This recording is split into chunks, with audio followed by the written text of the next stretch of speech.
Allez, salut, salut. Du coup, on va commencer dans une petite minute. Salut à tous. Voilà, j'espère que vous allez bien. Voilà, je viens de mettre Tristan animateur. Il y aura sûrement des étudiants qui vont arriver en retard, Tristan, donc Ça va. à activer dans la salle d'attente. Donc tu es animateur, donc tu peux enregistrer. Donc je rappelle que les deux cours que vous allez avoir aujourd'hui en une fois, c'est les cours que vous êtes censés, pour la grande majorité d'entre vous, avoir déjà vus. On les reverra, ne vous inquiétez pas. Pour ceux qui c'est par exemple la première fois. Et j'établirai qu'à la fin du coup de la séance, ce sera des cours c'est des cours qui seront su, ok? Donc après, vous verrez, l'idée, je vous les ferai répéter, rabâcher, retravailler pendant tous les 6 mois qui nous attend. Mais voilà, l'idée vraiment, c'est que à la fin de la séance, ça soit des cours où vous devez cocher dans votre petit calepin. C'est des cours que je dois savoir parfaitement maintenant. Voilà. Donc, Tristan, tu peux partager ton document. Je vous souhaite une bonne Allez, séance. Et c'est juste n'oublie parti. pas, s'il y a des gens en salle d'attente, de les accepter. Merci beaucoup. Ouais, ça va. Hop. Alors, est-ce que vous voyez tous le document? Normalement, c'est bon.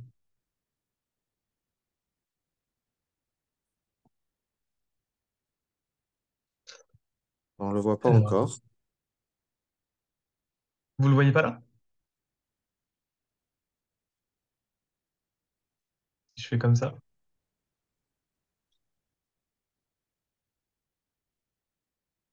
Pourtant, il y a écrit en train de partager l'écran. Ça devrait être bon. Moi, je le vois. Ouais, c'est bon. Parfait. S'il y en a qui le voient pas, dites-le moi, mais normalement, c'est Oui, OK. c'est parfait. Tout est bon. Allez, Allez, bon cours à tous. Bon cours. nickel. Bon, du coup, salut tout le monde. J'espère que vous êtes en forme en ce petit dimanche. On va commencer donc atomistique et électronégativité, donc deux cours en un. Bien évidemment, ces cours ne sont pas faits en 2 heures, hein. À la fac, ils sont faits en 4 heures. Vous imaginez bien, donc en une heure et demie, on va pas tout détailler, on va voir l'essentiel. Atomistique, c'est un cours qui est relativement simple. Vous avez déjà des notions. Normalement, ça va. Électronégativité aussi. Donc vraiment, c'est des cours qui sont pas, vous verrez, ils sont au début et ils sont pas très compliqués. Faut juste, bon, ben, voilà, bien les bosser comme tout, les revoir plusieurs fois, mais c'est vraiment pas du level des orbitales, par exemple, que vous verrez un petit peu plus tard, mais ça pose bien les bases. Donc, on y va. Si vous avez des questions, vous n'hésitez pas à les poser soit dans l'espace discussion, soit vous activez votre micro et on en parle. Voilà, ne soyez pas timide. Et on y go. Alors, à la fin, on fera des QCM ensemble. Voilà. Et le ratio sera à peu près, bon, voilà, je pense 40 minutes sur chaque cours, entre guillemets. Allez. Donc, atomistique. On démarre. Introduction, les constituants de la matière. Donc, c'est pas compliqué. La matière, qu'est-ce que c'est? C'est plusieurs éléments, plusieurs particules. Et ça, vous le connaissez déjà. À gauche, on a la matière. Donc, qu'est-ce que c'est? Bah, un caillou, un truc, quoi. Ok, un matériau. Dans ce matériau, qu'est-ce qu'on a? Des atomes, qui sont plutôt proches ici, parce que c'est un solide. Vous reverrez ça dans le cours liquide-gaz-solution. Dans cet atome, qu'est-ce que c'est un atome? Si on le zoome encore, c'est ça. Cette configuration qu'on voit souvent dans les films, là, 10 et compagnie, c'est un noyau et un cortège électronique, avec plein d'électrons qui gravitent autour, sur des soi-disant orbitales. Ça, vous le reverrez encore. Chaque noyau, si on le zoome, est constitué de nucléons. Ces nucléons, vous savez ce que c'est normalement, c'est des neutrons plus des protons. Protons positifs, neutrons neutres. Et dans ces nucléons, on retrouve les plus petites particules qui sont notamment les quarks. Donc, on a trois ou deux quarks, etc. On va redétailler après. Donc voilà, cet enchaînement de constituants, il faut les connaître. Il faut savoir qu'est-ce qui est plus grand que l'autre. Et du coup, ce qui tombe quand même relativement peu, hein, je l'ai rarement vu, mais il y a des dimensions à connaître. Donc ce tableau, je l'ai remis là, à bien se référer au cours pour bien savoir de quoi on parle. Ici, c'est bien l'atome, le noyau, etc. Et on vous montre les dimensions à peu près. Donc l'atome, c'est 10 moins 10 mètres. Plus on zoome encore, vers le noyau, c'est 10-15. Et plus on va encore loin, plus c'est petit, donc 10-18. Des petites valeurs à connaître à peu près. C'est en mètres, attention. Et du coup, plus on va de la gauche vers la droite, plus on va vers des petits constituants. Et en fait, plus le constituant est petit, plus il y a des forces de cohésion à l'intérieur, et plus il est énergétique. Du coup, l'énergie de dissociation, c'est l'énergie nécessaire pour casser le matériau, pour casser la matière. Donc quand on veut casser, on va dire, le caillou, enfin, le cube, il faut un électronvolt. Ça, c'est l'énergie qu'on utilise en physique classique. Un électronvolt, c'est quoi? C'est un électron qu'on accélère avec enfin, avec une vitesse en gros de 1 volt. Et ça, c'est l'énergie de base. Du coup, pour casser un caillou, un cube ici, il faut un électronvolt. C'est relativement simple. Mais en fait, pour casser un atome de ce machin, tellement l'atome est condensé avec lui-même et il y a tellement des interactions à l'intérieur, que du coup, il faut encore plus d'énergie, 10 à 10 puissance 4. Et plus on va loin, plus il en faut. Au niveau des quarks, c'est tellement petit et c'est tellement puissant à l'intérieur qu'il faut encore plus d'énergie que pour casser un gros caillou. Voilà. Donc ça, c'est des valeurs à connaître. Je les ai rarement vues tomber, mais c'est des valeurs à connaître à peu près. Il faut avoir une idée de grandeur, quoi. Voilà, voilà pour le début. On retient bien cet enchaînement ici. Alors, on vous parle de quelque chose qui sont, enfin, de quelques trucs qui sont pas vraiment abordés au lycée, en tout cas pour ma part. On vous détaille un petit peu plus. On vous parle des hadrons et des fermions. En fait, c'est juste des mots compliqués pour des choses que vous connaissez déjà, presque. Alors, les hadrons, qu'est-ce que c'est? Donc là, c'est juste des petits trucs pour faire tomber des pièges en QCM. Donc, franchement, ça sert pas à grand-chose à notre niveau. N'allez pas vous triturer l'esprit à chercher ce que c'est sur Wikipédia et compagnie. Les hadrons, c'est quoi? C'est une famille dans laquelle on retrouve les baryons et les mésons. C'est encore des particules, hein. En gros, les baryons, c'est ce qu'on connaît. Baryon égale nucléon. Dans les baryons, on retrouve les nucléons. Et les nucléons, vous savez ce que c'est. C'est les constituants du noyau. Dans le noyau, on a quoi? Des nucléons. Les nucléons, c'est quoi? C'est les protons et les neutrons. Donc c'est beaucoup de mots. Il faut juste bien le piger une fois. Et en gros, c'est juste des familles, des sous-classes. Hadron, on a baryon. Baryon, c'est quoi? C'est les nucléons. Donc c'est quoi? Protons et neutrons. Ça ressemble à ça, un baryon. Un baryon est composé du coup de... Un baryon, ici, est composé d'autre chose. C'est des quarks. Et bien, il y a trois quarks. Baryon, si on triche un peu, parce que ça fait trois syllabes, ok? Donc trois quarks. On s'en fout hein, de quel type de quark. Juste pour le QCM, baryon, trois quarks. Dans l'autre famille des hadrons, on a les mésons. Du coup, ça, on détaille pas trop ce que c'est. C'est les autres particules. Et méson, deux syllabes, deux quarks. Ok? C'est le QCM qui tombe. Baryon, trois quarks, méson, deux quarks. Au-delà de ça, on a quoi? On a les particules élémentaires, donc c'est les plus petites particules. Les plus petites particules, on les appelle les fermions. Et encore une fois, dans les fermions, on a deux familles, les leptons et les quarks. Les leptons, c'est quoi? C'est électrons, neutrinos notamment. Peut-être que vous avez vu un petit peu ces... Donc, électrons, vous connaissez. Neutrinos, vous l'avez peut-être vu dans les... Je sais pas si c'est encore au programme ça, mais moi je faisais dans les cours de fusion et fission nucléaire. Bon, ou de radioactivité et tout. Bon, peut-être. Pas très important non plus. Et dans les quarks, c'est ce qui compose les hadrons. Donc on l'a dit, hadron composé de quarks au final, hein. C'est la plus petite des particules, le quark. Il y en a six types différents. Peut-être que vous avez déjà entendu ça. Je vous ai mis à droite ici un petit tableau qui résume un petit peu les différents quarks et leptons. Bon, c'est pas du tout à apprendre ça, ok, c'est hors programme. Mais peut-être que vous l'avez déjà entendu. Les quarks, il y a le top, charm, up, down, strange, bottom.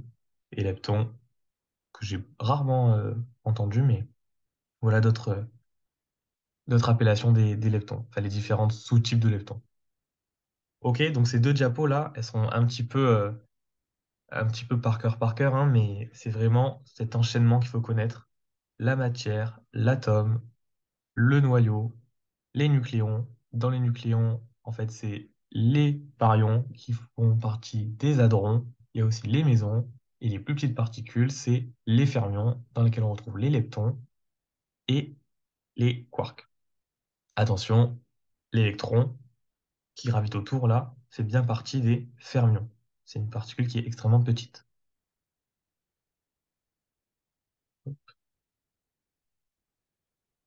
Voilà. Retenez bien le moyen, hein. Baryon 3, maison 2. Et Balek des noms des quarks. Alors, un tableau aussi, ensuite, qui est très très important, que ça tombe pas mal, ça. Pareil, c'est... bon, vous verrez que les cours, j'ai souvent le dire, mais c'est souvent du par cœur, hein, malheureusement. Il n'y a pas souvent de grosses compréhensions comme le 4, hein. Mais en gros, toutes ces particules, elles vont faire des interactions. Il existe quatre grandes forces dans la physique, notamment la physique nucléaire, enfin la physique voilà, des atomes, molécules, etc. On a la force gravitationnelle. Ok. Cette force gravitationnelle, vous l'avez déjà étudiée normalement, elle a plusieurs caractéristiques. Par quoi elle est médiée, par quoi elle entre en scène, c'est par une molécule, enfin pas une molécule, pardon, par une particule qu'on appelle le graviton. Bon là c'est facile, hein. Gravitationnel, graviton, pas de faute. Cette force gravitationnelle, elle marche sur toutes les particules. Peu importe le matériau que vous considérez, dans tous les cas, il aura une force gravitationnelle. Donc, il sera attiré plus ou moins par le centre de la Terre, là. Ensuite, il a une portée qui est infinie. Donc, peu importe où l'élément se situe, il y aura forcément cette force gravitationnelle. Et enfin, son importance relative. Donc, relative, ça veut dire qu'on compare à une autre importance, qui est l'importance de référence, le 1. Le 1, il est là. L'interaction nucléaire forte. On dit que c'est ça, on va dire, la référence. Donc, par rapport à cette force-là, la force gravitationnelle, c'est 10 moins 40. Donc, c'est tellement négligeable. C'est rien. C'est infime. Mais ça reste une force qui est importante quand même. Mais elle est beaucoup moins forte que la nucléaire forte. Gravitationnel, graviton, sur toutes les particules, ça touche peu importe où se trouve la particule, et c'est très faible. Ensuite, la force électromagnétique. Ça, c'est médié par quoi? Par les photons. Photons, en gros, c'est la lumière, hein. Une force, une énergie électromagnétique, en gros, enfin, celle qu'on connaît le plus, c'est la lumière. Et ça, vous le reverrez dans les cours du E3. Attention, cette force-là, elle ne marche que sur les particules chargées. Donc tout ce qui est chargé, en fait, va pouvoir faire de la lumière. Sa portée est également sans S infinie. Donc peu importe où la particule se trouve, où le matériau électromagnétique se trouve, eh ben, ça marchera. Et par contre, c'est beaucoup plus puissant. 10 moins 2. Ok. Pareil, ça, c'est des ordres de grandeur à connaître, bien que ça tombe très rarement, plus en QCM, enfin, plus en écurie en tout cas. Je l'ai rarement vu au concours, je crois. Après, je me fais vieux, ça fait 6 ans que j'ai passé le concours, donc apprendre avec des pincettes ce que je dis. Ensuite, l'interaction nucléaire faible. Qu'est-ce que c'est ça? Ça concerne les bosons, mésons. Voilà, donc, ici, là, cette partie-là, plutôt. Donc voilà, là, c'est un nouveau mot, on vous dit boson, c'est également méson. À retenir le boson, là, qui vient pop comme ça d'un coup. Alors, c'est aussi baryon, du coup, parce qu'on vous met après proton, neutron. Bref, en gros, ça concerne quoi? Les petites particules.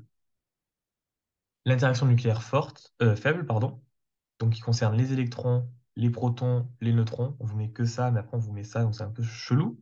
Mais vraiment, c'est cette particule en fait qui agit vraiment sur cette force. Sa portée est de 10-15. C'est-à-dire que au-delà, s'il y a deux éléments qui sont à plus de 10-15, il y aura plus cette interaction.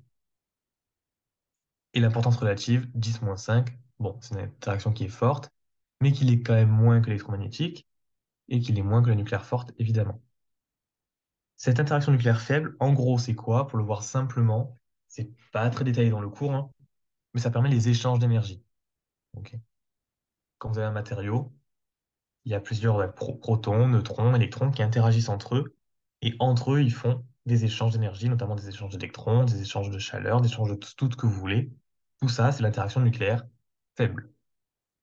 A contrario, on a l'interaction nucléaire forte, Et ça, c'est tellement fort que c'est accroché, c'est collé. Toi, qu'on utilise, enfin, qu'on parle de gluon pour le vecteur, gluon comme glu pour retenir.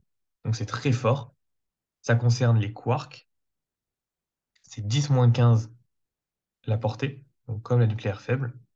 Et l'important, c'est énorme. 1, c'est la référence. Et cette interaction nucléaire forte, c'est plus ce qui permet la cohésion dans les matériaux. Les deux trucs-là, c'est vraiment, je crois que c'est plus écrit dans le cours, c'était écrit avant. Voilà, c'est deux choses qui parlent des interactions nucléaires fortes et faibles, mais c'est pas vraiment stricto sensu ça, hein. C'est plus pour simplifier le propos. Ok, donc ce tableau, il est vraiment à connaître par cœur, par cœur, par cœur, notamment les particules qui médient les forces. C'est ça qui tombe le plus, je trouve. Ok? Allez, donc on arrive sur les trucs que vous connaissez, on détaille un petit peu. Le noyau de l'atome. Donc le noyau de l'atome, il est là, on l'avait vu tout à l'heure. Petit rappel, hop, hop, hop. Noyau de l'atome qui est là, à peu près 10-15 mètres. Énergie dissociation 10 puissance 9, c'est très dur à casser ça. Très très dur.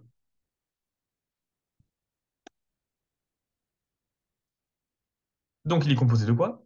De nucléons. Les nucléons, on a dit, c'est les baryons, 3 quarks. On a les protons et les neutrons. On commence par en bleu les neutrons, enfin la couleur on s'en fout, hein, mais neutrons, charge neutre. Bah, c'est dans le nom, dans le nom. Neutron, neutre. Ces neutrons, un terme qui est important à connaître et que vous connaissez sûrement déjà, permet de déterminer les isotopes. Alors, isotope, qu'est-ce que c'est? Ce sont deux isotopes, ce sont deux éléments chimiques, donc du tableau périodique là, qui ont le même nombre de protons, mais un nombre de neutrons différent. Très important, cette définition tombe plus, plus, plus, plus. Donc ça, c'est par cœur, par cœur. Vous avez des éléments, par exemple le carbone, enfin on va dire non, même l'hydrogène, qui a un proton. Mais il existe plusieurs hydrogènes. Il y a des hydrogènes qui ont un proton, certes, mais qui ont trois neutrons, ou alors deux neutrons, ou alors un neutron. Mais ils ont toujours le même nombre de protons, parce que le nombre de protons définit l'élément chimique. Du coup, quand l'hydrogène il a un proton et deux neutrons, il s'appelle le deutérium, par exemple. Ça, c'est un peu détaillé dans le cours. Quand il a un proton et trois neutrons, il s'appelle, enfin, oui, le tritium. Bref, je sais plus si j'ai des bêtises ou pas par rapport au nombre de neutrons, mais en gros, c'est ça. Du coup, isotope, c'est le même élément chimique parce que le même nombre de protons, mais un nombre de neutrons qui divergent. Attention, petite note qui est bien écrite dans le cours, le terme isotope, enfin, le cours de master prépa, n'est pas synonyme de radioactivité. Pas parce qu'il y a des isotopes que c'est forcément radioactif. À l'inverse, on a les protons. Les protons, eux, ils ont une charge positive. À noter que la masse d'un proton, donc une petite particule là, si on casse ce proton, si on le fissure, ça va libérer de l'énergie. Ça, c'est une valeur à connaître malheureusement, qui tombe beaucoup en QCM. La masse d'un proton, si on la convertit en énergie, si on casse le proton, qu'on reprend toute l'énergie, ça fait 931 méga-électronvolts. Donc c'est énorme. Et en fait, ce principe-là de casser un noyau, c'est à la base de l'énergie nucléaire.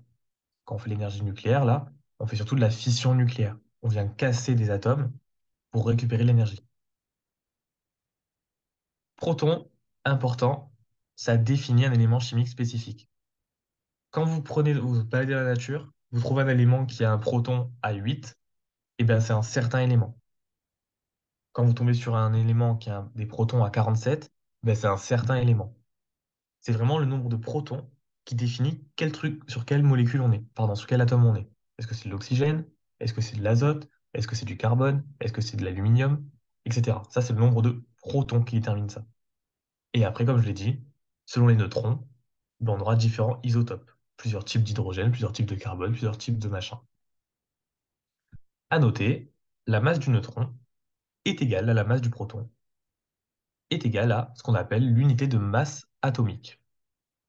Donc ça, c'est jamais réutilisé dans les autres cours, mais voilà, faut le savoir. Masse du neutron égale masse du proton est égale unité de masse atomique. qu'on note UMA. Et l'UMA, c'est quoi? C'est 1/12e de la masse du carbone, d'un atome de carbone. Bon, voilà. Le carbone, sachez que c'est vraiment l'atome principal de l'étude de de la chimie, quoi. C'est sur lui qu'on se base le plus, parce que c'est lui qu'on retrouve le plus de partout. Ok, je vous l'ai dit, dans le noyau, on a une énorme énergie, énorme, énorme, énorme, ce qui fait que c'est ça qu'on utilise dans l'énergie nucléaire. On le fissure pour récupérer cette énergie, qui est colossale. Et enfin, dernier truc à connaître plus en valeur, cette diapo, il faut savoir que le rayon du noyau, ici, ici, 10-15, on vous l'a remis là, c'est 100 000 fois plus petit que le rayon de l'atome, qui est à 10-10. Là, on avait atome 10-10, noyau 10-15. On regarde les exposants ici, il y a bien une différence de 100 000. Attention, c'est un piège qu'ils ont souvent, c'est 100 000 et pas 10 000. Ok, voilà. Ça, pareil, ça retombe pas beaucoup, mais ça à connaître. Normalement, vous le savez déjà. La structure anatomique et sa représentation. Donc, quand on représente un atome, on utilise cette formulation-là. En X, on met le nom, enfin les initiales de l'atome. Enfin, les initiales, pas forcément les initiales, mais par exemple, le O pour oxygène, le C pour carbone, le N pour azote, etc. En A, alors attention, quelqu'un a son micro activé, je ne sais pas qui c'est. Faites gaffe. Il n'y avait pas trop de bruit, mais voilà. Du coup, en X, on met le nom de l'atome, oxygène, carbone, etc. En A, on note le nombre de nucléons. Attention, c'est le nombre de nucléons. Donc c'est le nombre de baryons. C'est le nombre total de nucléons dans le noyau. Du coup, les nucléons, c'est quoi? C'est protons plus neutrons. Ce nombre de nucléons qu'on note A ici en conventionnel, hein, mais du coup on met 6, 12, 14, vous avez compris. Ce nombre de nucléons, on appelle aussi le nombre de masses. En Z, on a le numéro atomique qu'on appelle, enfin, non, pardon, c'est le nombre de protons qu'on appelle le numéro atomique. Donc ici, c'est que les protons. Et c'est ça qui détermine l'élément chimique. Ok. Si on a 8, ça sera un atome particulier. Si on a 7, ça sera un atome particulier. Sachez que Z, donc le nombre de protons, fois la charge élémentaire. La charge élémentaire, c'est la charge en gros d'un électron, hein. Enfin, fois l'énergie pardon, d'un électron. C'est ça qu'on appelle la charge élémentaire plutôt. C'était un peu flou là. Donc, proton fois l'énergie d'un électron, en gros, est égal à charge élémentaire. Le nombre de protons est égal au nombre d'électrons, si ce n'est pas un ion. Je m'explique. Quand on a un atome avec 6 protons, l'atome est tranquille, il n'est pas excité, tout va bien, il est normal, il est stable, super, on est content. S'il a 6 protons, alors il aura 6 électrons autour de lui. Pourquoi? Parce que Z, enfin un proton, il a une charge qui est positive. Et un électron, il a une charge qui est négative. Et les deux charges, bien que positives et négatives, elles sont complémentaires. C'est la même charge. C'est le 1,6 10-19 coulombs. Vous avez déjà peut-être entendu. Je crois qu'elle n'est pas remise dans le cours. Du coup, pourquoi il y a autant de protons que d'électrons? C'est pour assurer l'électroneutralité de l'atome. Il faut qu'il soit stable. Il ne faut pas qu'il soit plus, il ne faut pas qu'il soit moins. C'est pour ça qu'on a autant de protons que d'électrons. Sachant que les neutrons, eux, ils sont neutres. Ils jouent en rien dans dans l'électronégativité de l'atome. Et donc, du coup, quand on a un ion, par contre, un ion, c'est quoi? C'est un élément qui a perdu un neutron. Oula, je vais y arriver. Un ion, c'est quoi? C'est une particule qui a perdu un ion ou qui a gagné un ion. Du coup, si on gagne un ion ou si on perd un ion, on devient plus positif ou on devient plus négatif. Et là, ben, le nombre Z n'est plus égal au nombre d'électrons. Petit exemple, par exemple en 1, on a N qui est l'azote. L'azote, c'est quoi? Faut le savoir, c'est 7 protons. Là, celui-là, il a 14 nucléons. Qu'est-ce que ça veut dire? Ben, il y a 7 protons, 14 nucléons. Nucléon égale proton plus neutron. Donc par une soustraction, il a 7 neutrons. Comme le N il est neutre, il n'y a pas de plus, de moins, c'est pas un ion, et ben, il y a 7 protons, donc il y a 7 électrons. Deuxième exemple, O, oxygène, 2 moins. Donc là, c'est un ion. Il a gagné des charges négatives, donc il a gagné 2 électrons. Ok. Il a 8 protons, 18 nucléons. Donc on refait le calcul, 8 protons, 18 nucléons. La différence, c'est les neutrons, donc 10 neutrons. Il a 8 protons, donc de base, il avait 8 électrons, sauf qu'il a gagné 2 électrons. Donc il a 8 plus 2, ça fait 10 électrons. Voilà. Et un exemple, c'est l'hydrogène. Ça va, ça? Allez, passe à la suite. Ensuite, après le noyau, vient les électrons du nuage électronique. Donc, ces électrons qui gravitent autour du noyau, ils ont une charge électrique qui est notée E et qui est négative. C'est le moins 1,6 10 puissance moins 19 coulombs. Le nombre d'électrons dans un atome est égal au nombre de protons, ce qui assure l'électroneutralité. Ce que je vous ai dit, parce que eux sont moins et les protons sont plus. Et on a le même nombre, sauf si on a un ion. Encore des valeurs orange à connaître par cœur, parce que ça fait l'objet de beaucoup de QCM, je suis désolé. La masse de l'électron est 1800 fois plus petite que la masse du proton. Donc ce proton-là, en rouge ici, il est beaucoup, beaucoup plus lourd, bien que très peu lourd, hein, que l'électron.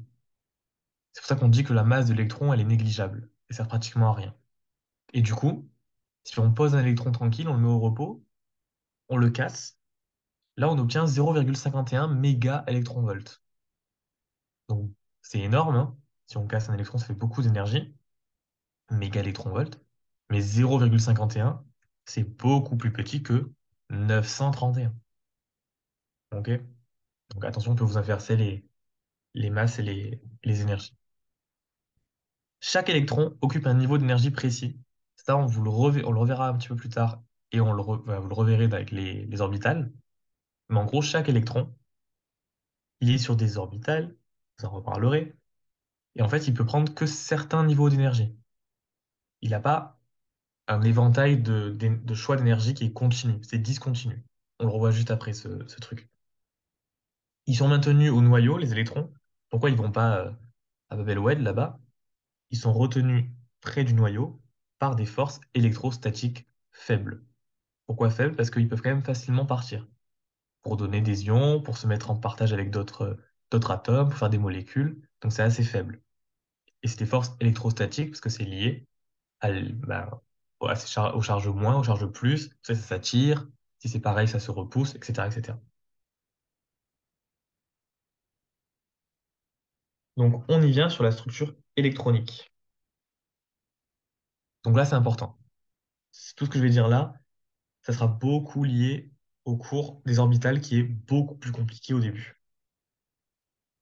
La physique classique, donc notamment on vous parle du modèle de l'atome d'hydrogène de Niels Bohr, bon, bref, dans la physique classique, en gros au début de la physique, on pouvait décrire que les atomes qui avaient un seul électron.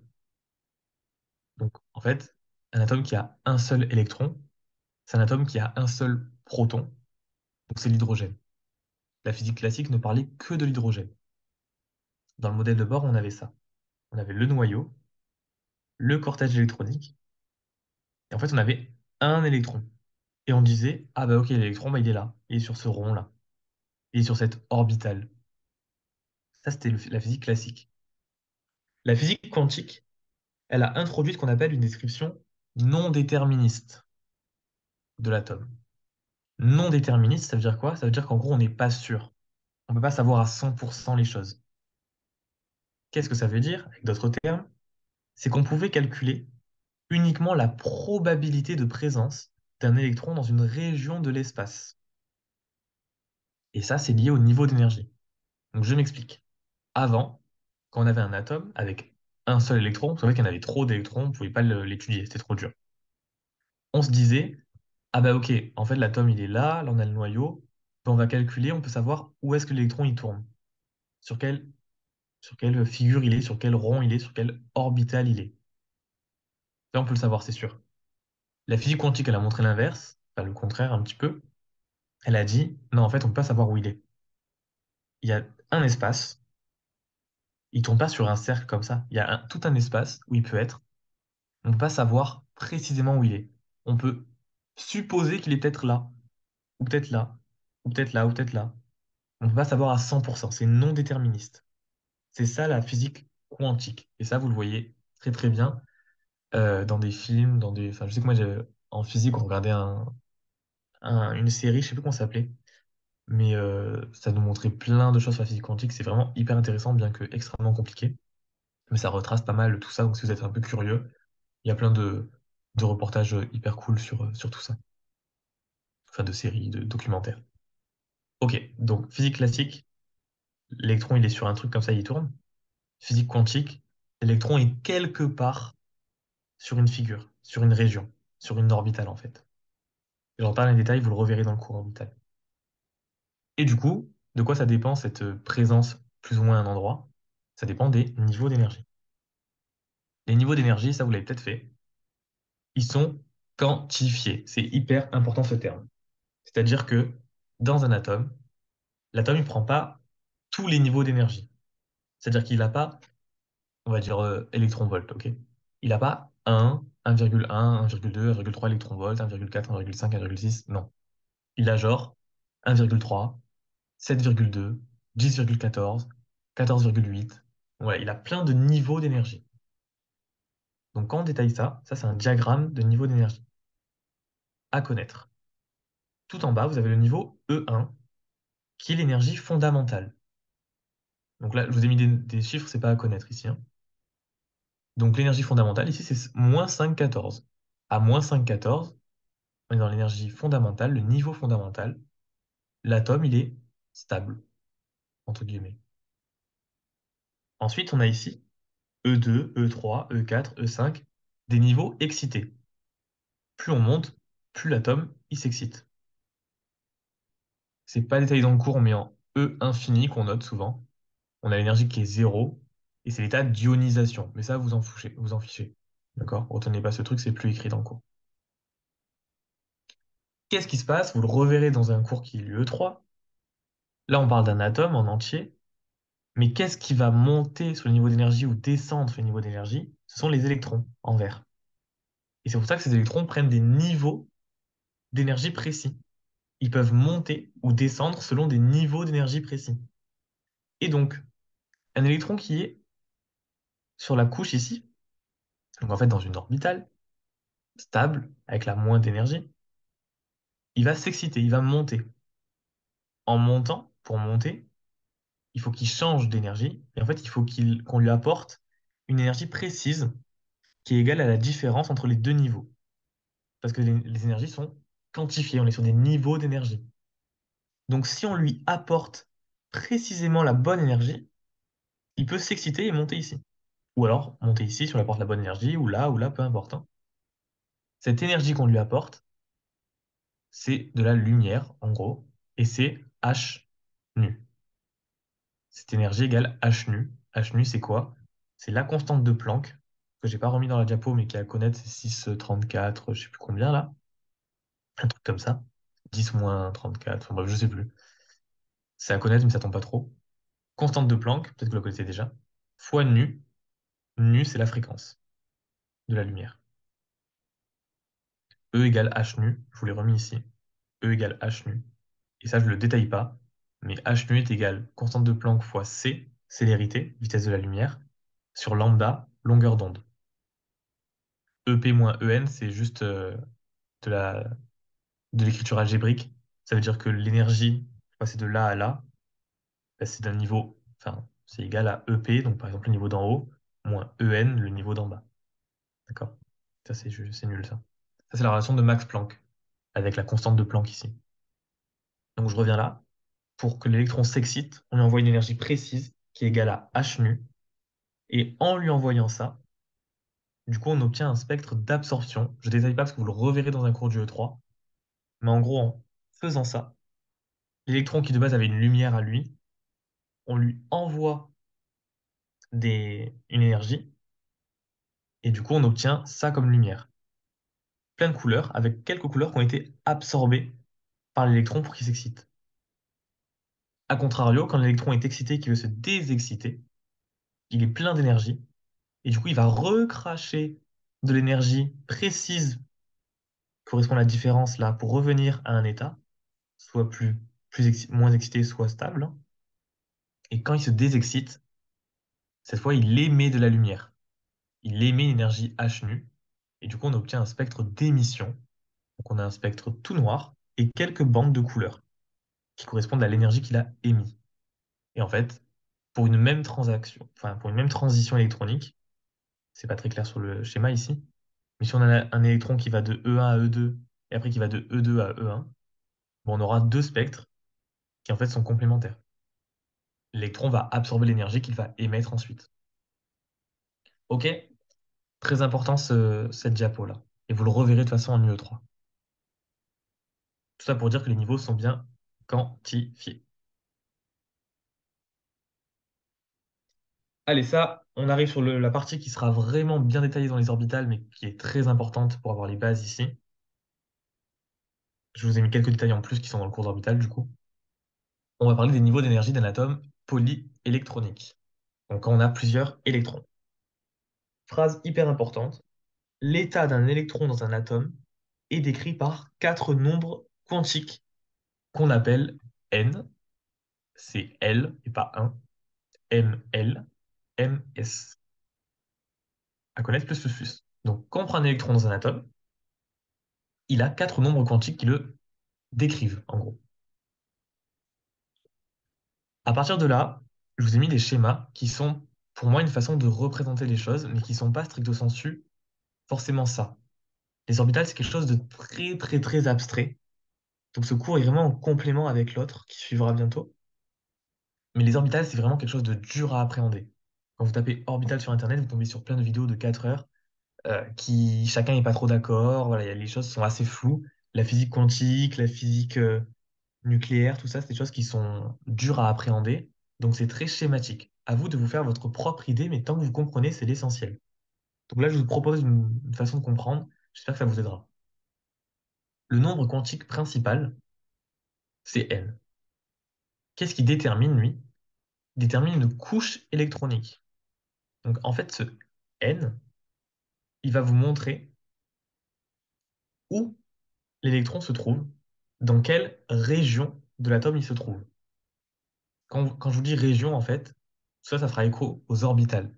Les orbitales, c'est comme des sacs, des régions dans lesquelles se trouve l'électron. Enfin, dans lequel l'électron a le plus de chances de se trouver, du moins. Parce qu'on est dans un modèle non déterministe. Donc, par exemple, donc, il faut savoir que ça prend les valeurs de 1 à plus l'infini. C'est entier strictement positif. Donc, quand on prend un atome, sur le niveau N1, c'est là. En fait, c'est comme si on ouvrait un premier tiroir, un premier sac, premier ce que vous voulez. Donc, l'atome est là. Sur le niveau N1, qui est pas très énergétique, N détermine aussi de l'énergie. Ici, eh ben, on aura les électrons. D'accord? Ensuite, on a le niveau N2 qui est sur un rayon un peu plus grand. Et puis N3, encore plus loin. Et N4, et N5, etc. Et ça, en fait, c'est comme si on ouvrait le premier tiroir dans lequel se trouvent les orbitales. Parce qu'il y a plusieurs orbitales par couche électronique. Donc N égale couche électronique. Ensuite, le deuxième nombre, c'est le nombre quantique secondaire ou azimutal qu'on note L. Lui, il détermine la forme de l'orbitale. Cette forme d'orbitale, elle prend des noms, vous le reverrez plus tard, c'est S, P, D ou F. Vous le reverrez plus tard, hein. En gros, quand L égale 0, les orbitales prennent une forme de rond. Donc c'est les espèces de sacs dans lesquels, de régions où se trouve l'électron peut-être, ça a cette forme-là de rond. Quand L égale 0, c'est S. On appelle ça les orbitales S, qui sont en forme de rond. Quand L égale 1, les orbitales ont cette forme-là d'altère, d'ellipse, bizarre là. Et quand ça a cette forme-là, c'est les orbitales P. L, il prend les valeurs de 0 à n-1. C'est-à-dire que si n égale 2, alors L prend les valeurs 0, 1. Parce que n-1, donc 2 moins 1 égale 1. Donc L peut prendre les valeurs 0 et 1. C'est pour ça que ici, dans ce cas-là, si n égale 2, on a L égale 0 ou alors L égale 1. Qu'est-ce que ça veut dire? Ça veut dire que si n égale 2, on est dans ce rayon-là, donc on prend tout cet espace-là, et dans cet espace-là, on aura des orbitales qui seront L0, donc des orbitales qui seront rondes, et des L1, des orbitales qui seront en ellipse, dans l'espace N2. C'est très abstrait au début, donc je ne sais pas si vous avez vu le cours avant, c'est un peu dur à appréhender, mais tout deviendra un peu plus clair avec les orbitales. Attention, ce qui tombe beaucoup, beaucoup, le couple NL, donc quand on met ensemble N et L, ça caractérise une sous-couche électronique. Juste N, on parle de couche électronique. Quand on ajoute N et L, on parle de sous-couche électronique. Ensuite, on a le nombre quantique magnétique, ML. Ça détermine quoi? Ça détermine l'orientation et le nombre d'orbitales. Tout se complète, hein. Plus on avance, plus on se complète. En fait, ça devient plus cohérent, même si ça devient aussi un peu plus dur. Donc, ML, lui, prend des valeurs de moins L à plus L par pas d'entier. Alors, c'est un peu compliqué cette phrase. En gros, si L égale 1, ML prend les valeurs de moins L à plus L. Donc de moins 1 à plus 1 en avançant par pas de 1, donc par entier. Donc si L égale 1, ça, ML va prendre les valeurs de moins 1 à plus 1. Donc moins 1, on avance de 1 pas d'entier, 0. On avance de 1 pas d'entier, 1. OK? Si L égale 2, ML prendrait 5 valeurs. Moins 2, moins 1, 0, plus 1, plus 2. Là, vous avez compris. Si ML prend 3 valeurs, eh ben, ça veut dire qu'il y a 3 orbitales sur la sous-couche. Autre phrase qui résume en fait cette phrase-là. ML prend 2 fois L plus une valeur. Ici, si on a L égale 1, 2 fois L, 2, plus 1, 3, ça prend bien 3 valeurs. C'est un raccourci en fait pour savoir combien on prend de valeurs. Et c'est tout facile à connaître, à comprendre. Donc, si on met avec les schémas, si on a N égale 1,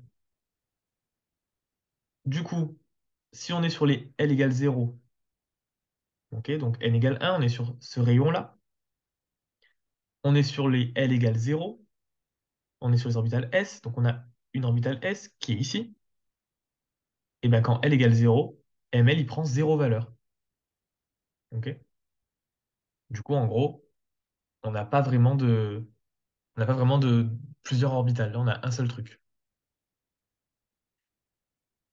Enfin, pardon, j'ai dit n'importe quoi. Quand L égale 0, ML il prend une seule valeur, c'est le 0. D'accord? C'est pas qu'il est égal à 0, c'est qu'il prend une valeur, c'est 0. Et bien là, à ce niveau-là, c'est l'orbital S. On a une seule orbitale, vu qu'une seule valeur. Pourquoi c'est l'orbital S? On est sur les L0, et elle fait quelle taille? Elle est sur quelle couche? La couche N1. Quand on arrive sur la couche N2, en fait, quand on ouvre les couches, quand on tire les tiroirs, là, les gros tiroirs, c'est parce qu'on a d'autres électrons. Et il faut mettre des électrons dans des couches, dans des tiroirs. Donc il faut ouvrir d'autres orbitales, de plus en plus. C'est pour ça qu'on grandit le N à chaque fois. Donc quand on n'a plus de place dans une orbitale, sachant que dans une orbitale, on peut mettre que deux électrons, ça paraît, vous le reverrez plus tard, et ben on ouvre d'autres tiroirs. Donc là, on a mis deux électrons dans celle-là, plus de place, on va sur la deuxième couche électronique, sur N2, qui est une couche qui est plus grande, où il y a plus de place, un tiroir qui est plus grand. Sur N2, on peut avoir L égale 0 et aussi L égale 1. Donc dans ce grand tiroir, on peut tirer encore deux autres tiroirs. Si L égale 0, on est sur les orbitales S.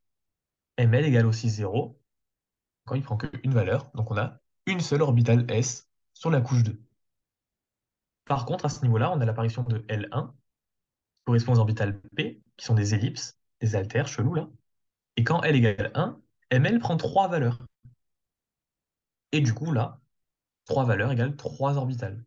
Donc dans la couche N2, dans la sous-couche 2, 1, là, dans le deuxième tiroir qu'on tire, on peut mettre trois orbitales P qui sont orientées différemment parce que les ML, ça détermine aussi l'orientation différente des orbitales.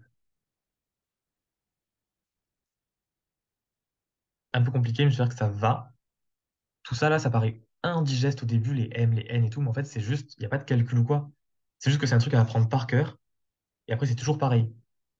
Ok. Sur N1, N2, N3, c'est toujours la même chose qui se répète. Juste qu'on a l'impression qu'il faut faire des calculs, qu'il faut comprendre le plus un, 2. Non, non, c'est juste toujours pareil. Vous verrez avec l'entraînement, c'est facile. Et le dernier nombre qui caractérise l'électron, c'est le nombre quantique magnétique de spin ms. Donc attention à pas confondre. Lui, c'est un peu différent, les profs sont pas tous d'accord et les physiciens non plus. En gros, ça détermine l'électron s'il tourne sur lui-même, dans un sens ou dans l'autre. Soit il a un spin de plus 1,5, soit il a un spin de moins 1,5. C'est tout. D'accord? Il n'y a rien de plus à savoir. C'est la rotation de l'électron sur lui-même. Du coup, si on résume, le nombre quantique n, ça détermine la couche électronique, le grand tiroir dans lequel on va mettre les électrons. Dans ce grand tiroir, on peut avoir d'autres petits sacs, d'autres petits tiroirs. Le couple NL caractérise une sous-couche électronique. Dans ces petits sacs, ces petits tiroirs, le triplet NLML, c'est cet ensemble-là qui caractérise une orbitale atomique, donc cette région dans laquelle on peut trouver l'électron. Et enfin, le quadruplé, donc tous ensemble NLM, MLMS, caractérise l'état quantique de l'électron. Donc on a tout ça. En gros, on peut savoir où peut se trouver l'électron, dans quelle région il est, comment il est orienté et comment il tourne sur lui-même. OK? Je vous ai mis des exemples ici. Donc en gros, ça là, c'est ce que vous devez savoir faire.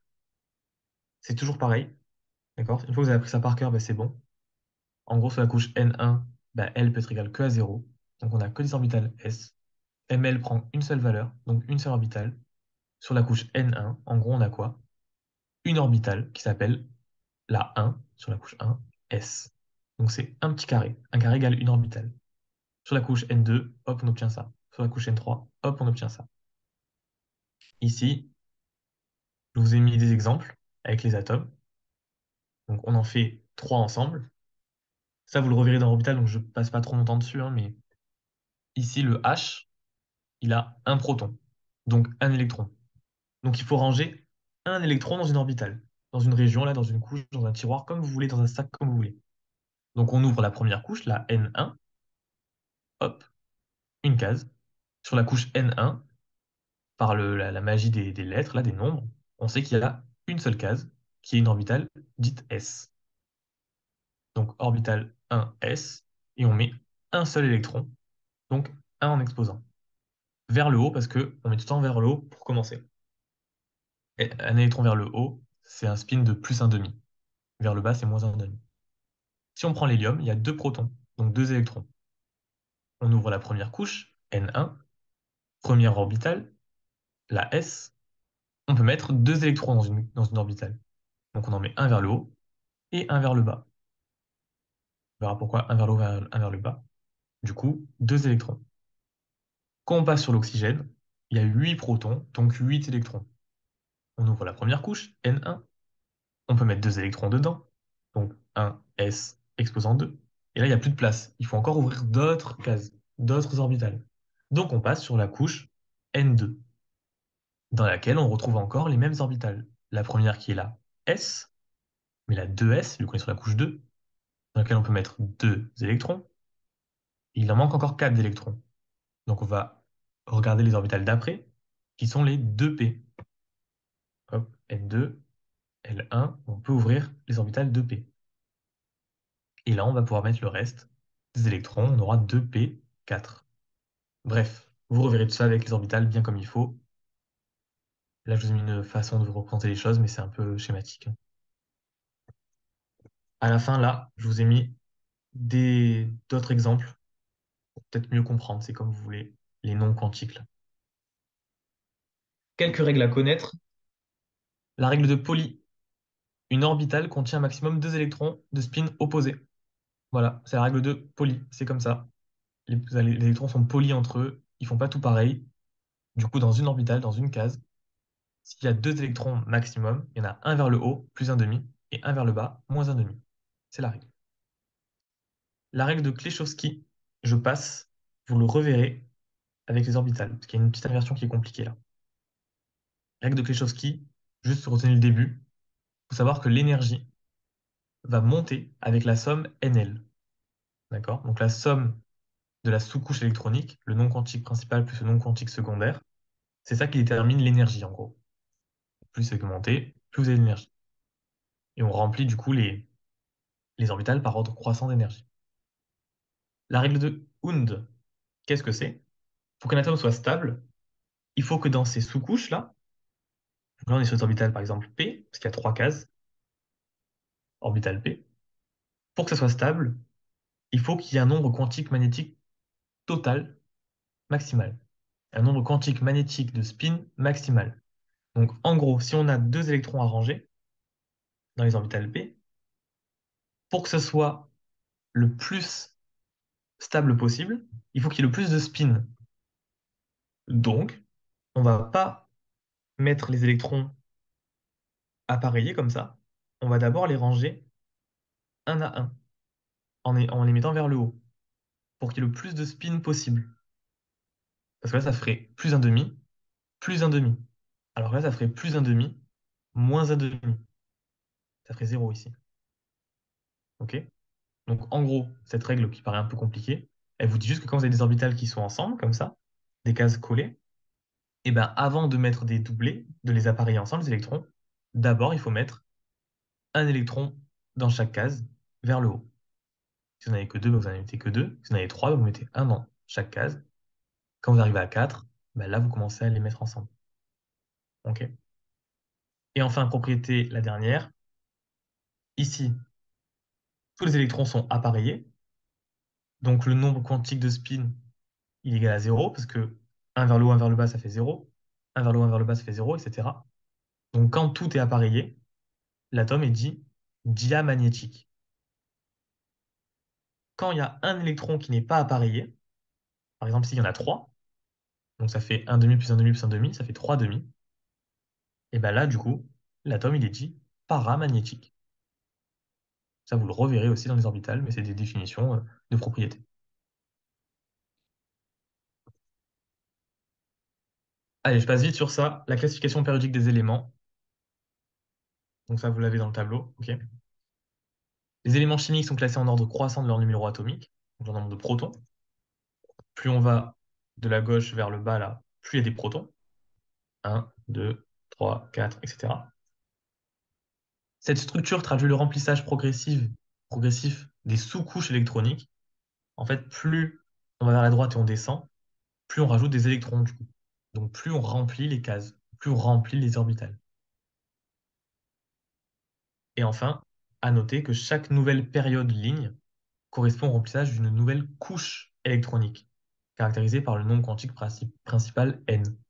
Donc en fait, quand on est sur la première ligne, on est sur la couche n égale 1, parce qu'on a deux électrons, donc on n'ouvre qu'une seule orbitale. Quand on arrive à trois électrons, et plus, c'est des brouettes, et ben on ouvre la couche numéro 2, et etc., la couche numéro 3, et 4, et 5, pour en fait juste ranger les électrons. Donc chaque ligne est égale à une couche électronique notée n, parce que c'est le nombre quantique principal n.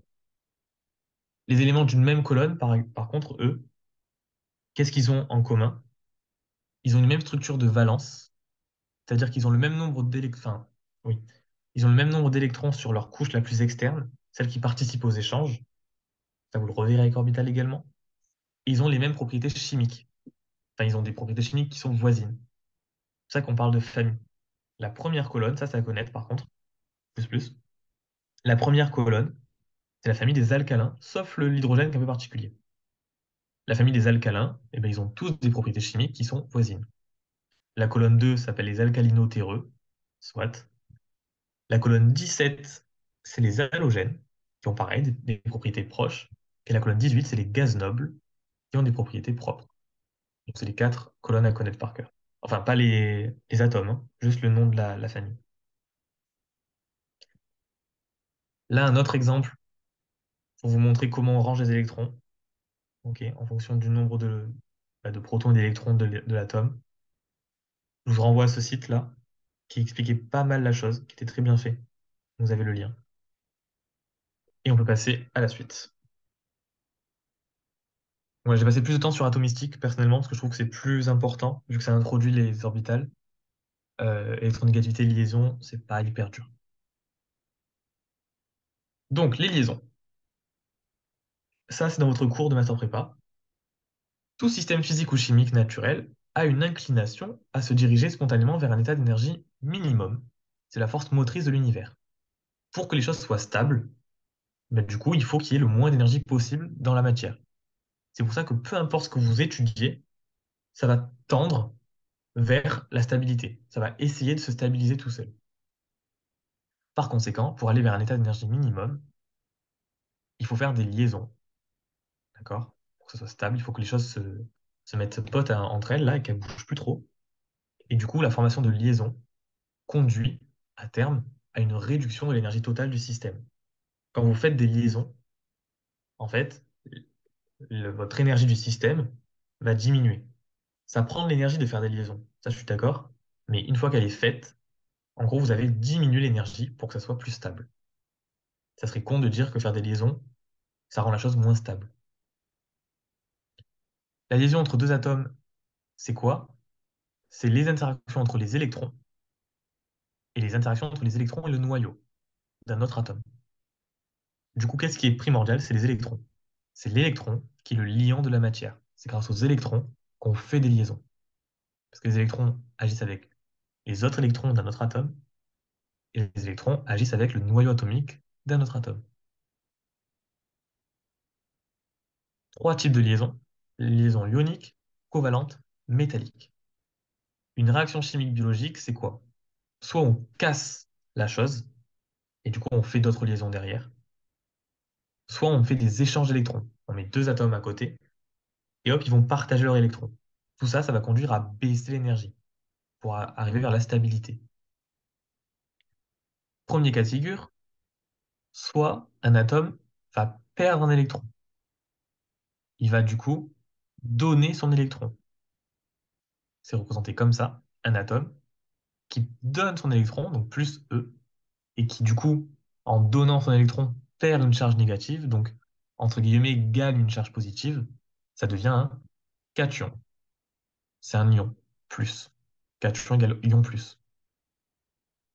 À l'inverse, un atome qui gagne un électron, il accepte un électron, X plus E moins, devient un ion négatif. Les deux là réagissent ensemble, et ça fait des liaisons ioniques. Un autre type de liaison, c'est les liaisons covalentes que vous connaissez. Vous avez les liaisons où les deux atomes, sur leur liaison, enfin, ils vont se lier, et sur cette liaison, il va y avoir des électrons en commun, de type équilibré ou polarisé. Qu'est-ce que ça veut dire? On va à droite là, deux atomes A avec un électron chacun. Ils vont se mettre en commun, former une liaison entre les deux, où les électrons sont à équidistance des deux atomes. Donc là, la liaison est covalente, équilibrée. Des fois, il arrive que un électron, enfin deux atomes, un électron chacun, ils les mettent en commun, mais les électrons sur cette liaison vont plus aller d'un côté, du côté où c'est le plus électronégatif. Et du coup, la liaison sera dite polarisée. Il y aura un moment dipolaire, on appelle ça. Il y aura une polarisation qui sera plus forte d'un côté que d'autre. Donc la liaison est covalente. Il y a bien un partage d'électrons, mais c'est polarisé. Et enfin, on a les liaisons métalliques qui sont un peu particulières. C'est que des métaux qui se lient ensemble. Et là, du coup, c'est pas vraiment de partage d'électrons. C'est pas juste des liaisons entre eux où les électrons sont à équidistance, là. C'est vraiment plein d'électrons qui vont de proche en proche, qui sautent de métal en métal. Et ça, du coup, c'est la liaison métallique. C'est pas très détaillé, c'est pas très important, mais c'est un type de liaison. Qui d'ailleurs, la liaison métallique n'est pas une liaison chimique, alors que ces deux-là sont des liaisons chimiques.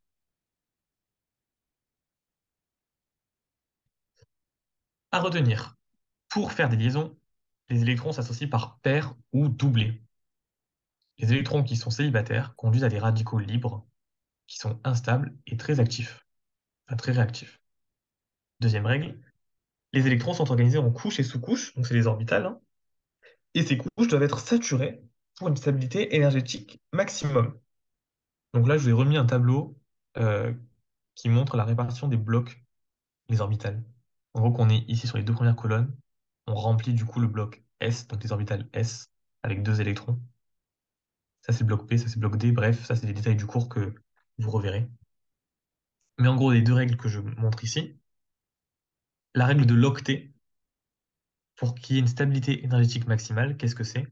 On doit remplir les sous-couches en électrons. Donc, par exemple, ici, on a une orbitale S, c'est la 1s. On ouvre la deuxième boîte, 2, où on retrouve la 2s et la 2p. Ok, chaque carré, je redis, c'est une orbitale.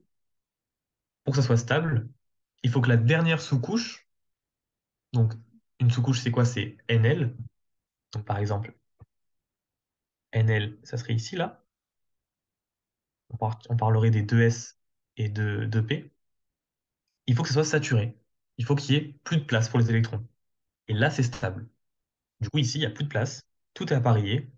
Toutes les orbitales sont complètes. Toutes les sous-couches sont complètes. Donc ça, c'est stable. Et ensuite, pour s'appareiller avec d'autres atomes, il faut que les électrons fassent des doublés. Alors, attendez, Ouais, alors Bernie, du coup, tu as une question. Ah non, pardon, c'est Chaynez. Tu veux activer ton micro, alors tu me la poses par le chat, comme tu veux. Liaison dative, j'y viens à la fin. T'inquiète, ça arrive, c'est le dernier diapo. Du coup, pour faire des liaisons, il faut que les électrons se mettent en doublé. Donc en gros, il faut toujours qu'il y ait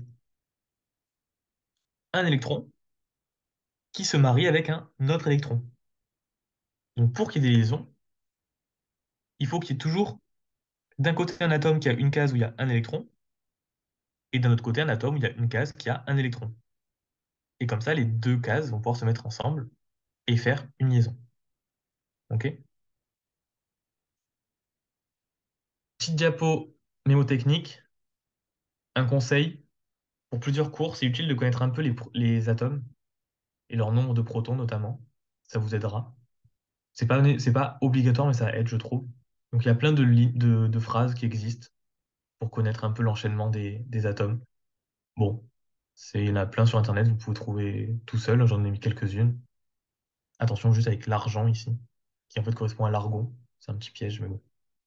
Voilà. Par contre, à noter, plus on va vers la droite dans le tableau, et plus les éléments ils ont des électrons sur leur couche. D'accord? Donc, ici, par exemple, H égale un proton, donc un électron. On ouvre une seule orbitale. Ok, c'est fait. He, deux électrons. On ouvre la première orbitale, c'est la 1s. On met deux électrons. On est plein. Deuxième ligne, on ouvre la couche N2. Lithium, 3 électrons. Du coup, on ouvre la 1s et la 2s, et etc., etc. Et plus on va vers la droite, du coup, plus on remplit les orbitales, plus on remplit les cases. Et plus c'est saturé. Quand on arrive vers là, plus les couches sont saturées, vers la droite. Quand on arrive vers la gauche, plus les couches sont non saturées. Elles sont toutes pas remplies, parce qu'il n'y a pas beaucoup d'électrons ici. Qu'est-ce que ça implique, ça? Ça implique que la 18e colonne, celle-ci, c'est ce qu'on a dit, c'est les gaz nobles, la famille des gaz nobles. En fait, eux, ils ne font pas de réaction chimique, ils ne font pas de liaison avec d'autres choses. Pourquoi? Parce qu'ils sont extrêmement stables. En fait, ils ont tellement d'électrons que toutes leurs couches sont saturées. Il n'y a plus de place.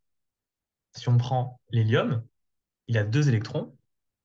Sur la première couche N1, il n'y a qu'une seule orbitale, c'est la 1s. Il n'y a que deux places. On peut mettre que deux électrons dedans. Et comme il a deux électrons, bah, du coup, il est plein. Donc lui, il est, par rapport à la règle de l'octet, bon là, c'est pas l'hélium, mais lui, il a une seule case qui est pleine, il est stable. C'est pareil si on prend le néon, l'argon. En fait, ils ont tellement d'électrons, ils remplissent tellement toutes les cases qu'ils sont stables à 100%. Donc, ils font pas de liaison. Alors, je réponds à Mélissa. On doit connaître tous les éléments et leur place dans le tableau périodique. Non, non, pas du tout. Pas du tout, pas du tout. C'est juste que moi, je trouve que connaître un petit peu quelques éléments, ça peut aider. Par exemple, si tu sais que l'oxygène, il a 8 protons et donc 8 électrons, ça peut t'aider, notamment sur le cours des orbitales. Donc il y a quelques électrons qui sont quelques atomes qui sont à connaître pour moi. C'est ceux que tu utilises depuis toujours normalement. L'hydrogène, le carbone, l'azote, l'oxygène. C'est vraiment la base de la base à connaître. Et après, il y en a quelques-uns qui reviennent dans d'autres cours, que si tu sais à peu près où ils sont, tu peux un peu plus t'aider, mais bon, c'est pas du tout à connaître par cœur, loin de là. Je t'en prie. La 17e colonne, c'est les halogènes. C'est celle-ci. Fluor, chlore, etc. Elles, du coup, ils ont plein d'électrons. Donc là, je vous ai remis le chlore, par exemple, qui a 17 protons, donc 17 électrons. Si on remplit les cases, pareil, essayez de vous entraîner quand vous referez le cours, ou alors après les orbitales, comme vous voulez. Si on remplit petit à petit, on ouvre d'abord la couche N1, où on a juste l'orbital S, on remplit. On ouvre la couche N2, où on a l'orbital 2S et 2P, on remplit. On ouvre la couche N3, parce qu'il n'y a toujours pas assez de place, où il y a la 3S et la 3P. Et là, on arrive ici. Hop, on a tout mis, c'est bon, il y en a 17 si on compte les électrons. Il y a juste une case où il en manque un. Du coup, là, selon la règle de l'octet, pour que ce soit stable, il faut que il faut que cette sous-couche ici soit complète, soit saturée. D'accord? Donc il faut qu'on gagne un électron. C'est ce qu'on fait ici. Pour la règle de l'octet, le chlore, il doit gagner un électron pour remplir cette sous-couche, pour être saturé. En faisant ça, en gagnant un électron, il devient un anion. L'autre solution, pour que la dernière sous-couche soit saturée, ça aurait été de perdre tous ces électrons pour que la dernière sous-couche, qui est ici, la 2 là, soit saturée. Sauf que c'était quoi le plus simple entre gagner un électron ou alors en perdre 6, enfin 7 du coup? Et ben, le plus simple, c'est de gagner un électron. Donc là, c'est un exemple avec le chlore, mais du coup, de manière générale, tous les halogènes ont une sous-couche où il manque un électron pour être saturé. Et du coup, tous les halogènes, ils ont tendance à former des anions. Ils ont tendance à voler un électron à quelqu'un pour former des anions. Ok? Halogène, anion. À l'inverse, alcalin, c'est la première colonne qui est tout à gauche, sauf l'hydrogène qui compte pas qu'à part entière. Eux, ils n'ont pas beaucoup d'électrons. Lithium, 3 protons, 3 électrons. Quand on remplit, ça donne ça. Ici, la sous-couche qui est celle-là, la sous-couche 2, ok. Ici, on voit bien que c'est pas du tout saturé. Il manque plein d'électrons. C'est quoi le mieux? Est-ce que le mieux, c'est de gagner 7 électrons pour remplir tout ça? Ou le mieux, c'est de perdre cet électron-là pour du coup qu'il y ait une seule sous-couche et que celle-ci soit saturée? Et ben, le plus simple au niveau du rendement énergétique, c'est de perdre un électron. Donc, qu'est-ce qu'il va faire? Et ben, le lithium, il va céder un électron qu'il va donner à quelqu'un d'autre. En cédant un électron, il perd une charge négative, il gagne une charge positive, donc il devient un cation. Et ça, c'est pareil pour tous les alcalins. Donc, si on fait le résumé, les éléments qui sont le plus à droite, en gros, eux, ils vont avoir tendance à avoir beaucoup d'électrons, donc des sous-couches qui sont presque saturées, presque, voire quasiment. Donc, eux, qu'est-ce qu'ils vont faire vers la droite? Ils vont avoir tendance à gagner des électrons et à devenir des ions quand ils font des liaisons. Alors que ce qui est à gauche, ils ont moins d'électrons. Ils ont des sous-couches qui sont presque vides. Donc, leur but, c'est de diminuer leur sous-couche pour arriver à d'autres sous-couches qui sont plus saturées. Du coup, leur but, eux, c'est de perdre des électrons et de devenir des cations. Voilà. C'est un peu dur quand même de faire un cours en visio. Je trouve que c'est moins visuel que sur un tableau ou quoi, mais j'espère que vous captez un peu la chose. La liaison d'actifs, je passe très vite dessus. C'est pas important. En gros, les éléments du coup, donc avec tout ce qu'on a dit, les éléments de la colonne 1 et 17, pour le coup, ils font vraiment des liaisons ioniques. Vu que les éléments de la colonne 17, il leur manque un électron, et que les éléments de la colonne 1, ils donnent un électron, et ben c'est parfait pour faire des liaisons ioniques. C'est le cas du sel. Ouais, c'est pas la liaison d'actifs, pardon. Na. sodium, chlore, Cl-. Là, il y a tout le descriptif, le détail des orbitales et compagnie, là. Bah, du coup, le Cl, lui, il veut gagner un électron. Ok. Le Na, il veut donner un électron. Bah, c'est exactement ce qui va se passer. Le Na va donner un électron au Cl. Et du coup, Cl devient anion, sodium devient cation, et ça forme la liaison ionique. La liaison ionique, à noter que c'est une liaison qui est très solide, elle est très très compacte, sauf si on met un solvant ionisant dedans. Si on met un solvant qui a des charges, on peut facilement rompre la liaison. C'est le cas du sel, donc de NaCl, qu'on arrive bien à dissocier avec de l'eau, par exemple. Alors, autre question. Alors, excusez-moi, est-ce qu'une liaison se forme, la rotation d'un des électrons va changer pour que moins un demi plus un demi égale 0? Si oui, est-ce que c'est aléatoire? Alors, ouais, en gros, quand tu as une liaison qui se forme, tu as forcément un endroit où tu as un électron qui est seul vers le haut, donc plus un demi, et l'autre qui est plus un demi, donc seul vers le haut, avec tes deux atomes différents. La mise en partage des deux va faire que les deux électrons vont se mettre dans une même orbitale. Du coup, tu en auras forcément un qui va devenir moins un demi. Peu importe lequel, tu t'en fous. Mais effectivement, dans cette nouvelle liaison qui est créée, comme selon la règle de Pauli, les deux électrons ne peuvent pas avoir le même spin, tu en as forcément un qui va se mettre à l'inverse, et donc ça va faire zéro. C'est un détail qui n'est pas du tout expliqué dans le cours, tu ne prends pas la tête avec ça, mais tu as raison. Après, lequel devient, change de rotation, ça tu t'en fiches. Cas particulier d'hydrogène, on s'en fout, mais en gros, l'hydrogène, vu qu'il a un électron, il a une sous-couche qui est à moitié saturée, ben lui, il a deux choix. Soit il gagne un électron pour être saturé, donc il devient un anion qu'on appelle hydrure, soit il peut aussi perdre cet électron pour être saturé, et donc c'est un proton. Voilà, l'hydrogène c'est particulier, il peut faire deux choses à la fois. Les colonnes centrales qui sont ni vers la gauche ni vers la droite, elles sont à moitié saturées. Du coup, toutes ces colonnes centrales, elles vont pas donner des ions, perdre des ions, pardon, donner des électrons ou gagner des électrons. Elles vont surtout faire des partages d'électrons. C'est pour ça que les éléments de la colonne centrale vont plus faire des liaisons covalentes. Donc ça, c'est un résumé. Tout ce qui est vers la droite donne plus des anions, vers la gauche donne plus des cations, et vers le centre forme plus des liaisons covalentes. Et, ah mince, j'avais enlevé la liaison dative. La liaison dative, pour te répondre, en gros, c'est un atome. Bon, je t'inviterai à regarder le cours, l'exemple est bien. Tu as le NH3. En gros, c'est un atome qui a deux électrons, enfin, en fait, qui a un doublet non liant.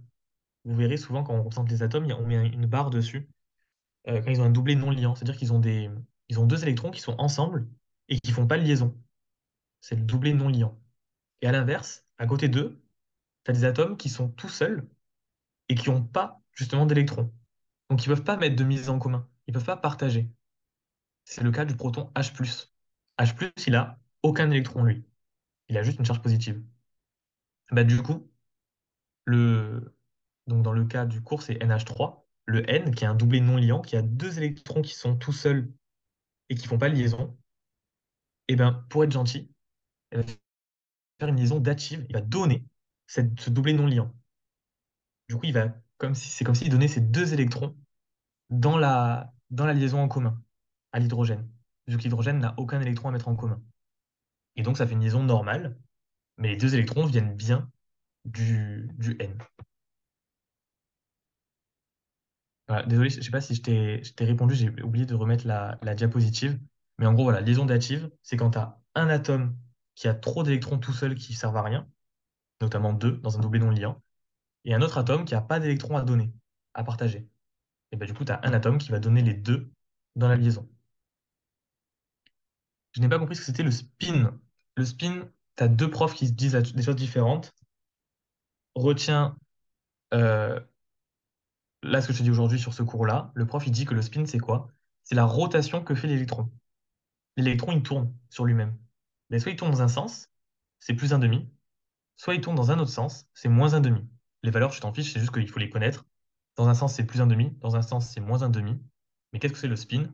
c'est la rotation de l'électron sur lui-même. Voilà, c'est tout.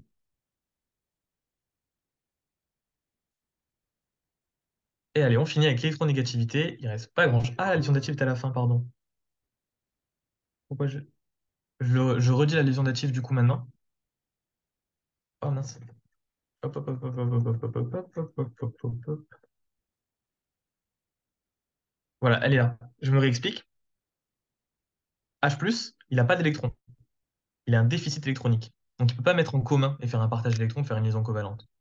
Alors que le N, ici, le sodium, il a trois électrons qui sont tout seuls pour faire des liaisons. Et ici, il a deux électrons qui sont ensemble, qui font un doublet non liant, on appelle ça. Ok. Et bah du coup, il va être gentil sur cette liaison-là, en fait, enfin, sur ce doublet où il y a deux électrons, même si on ne l'a pas représenté, il va le donner entièrement au H+.